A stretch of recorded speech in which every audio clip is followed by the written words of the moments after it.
Dedication to my wonderful parents, Max and Beryl Bowman, until we meet again. Forward by Tippi Hedren, Hollywood actress and animal rights activist. Imagine, if you can, being given up at birth and spending the first 2 weeks of your formative and curious life without the warmth of human contact except for the basic necessities to keep you alive. Imagine, if you can, being born with a zest for life and an exuberance of spirit that nourishes your soul with endless ideas and visions of conquests that lay ahead. At 2 weeks of age, Diane Demetre was blessed by being adopted by loving parents who supported and encouraged her boundless hopes, dreams, and desires. Although their material wealth was modest, their devotion to and delight with their bouncing baby girl was endless. From an early age, Diane exhibited qualities that would sustain her through her roller coaster life.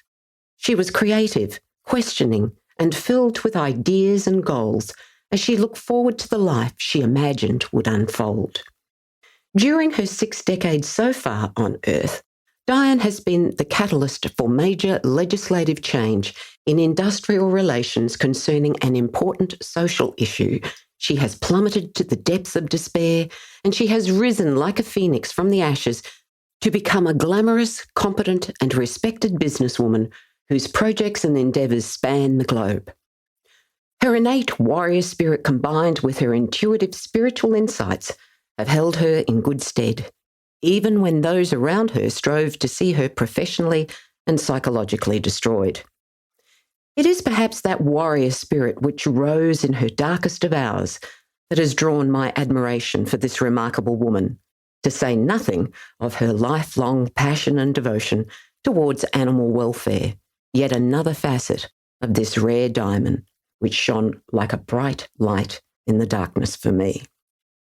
Her experiences in life, the triumphs and the tragedies, have led her down one path after another, not like a moth to a flame, but like an Amazon into glorious battle.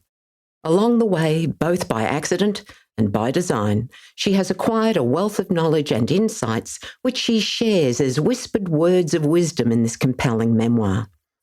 The page-turning narrative evokes both laughter and tears as each chapter wraps up with a summation offering insights and lessons that many will benefit from on their life's journey as they join Diane vicariously on hers. Think big, be bold, and at times be brazen. Fortune favours the bold, and this is certainly proven true in the life story of Diane Demetre. Join this fiery redhead as she dances up the stairway to paradise, occasionally missing her footing, and sometimes even sliding back a few stairs, but never erring in her quest or thirst for life, as she knows it can be. As she so eloquently and correctly says, "If it's meant to be, it's up to me." These are words I have not only lived by myself, but sound advice that many others should heed. When we reach an age of maturity and accomplishment appropriate to pen a memoir, it should be with the thought in mind not only of sharing our lives with the world, but in leaving a footprint that might help direct another on their own path. As the 19th century philosopher and poet Ralph Waldo Emerson so correctly said, "If one life has breathed easier because you have lived, this is to have succeeded." A dancer, a choreographer, a speaker and author of contemporary fiction, a wife, a fur baby mother, a daughter, an adopted daughter, a step-parent to a large and growing Greek family, an entrepreneur and a visionary. Diane is as prolific as she is passionate, and her effervescence is infectious. She is a woman to be admired, with a life story you can't afford to miss.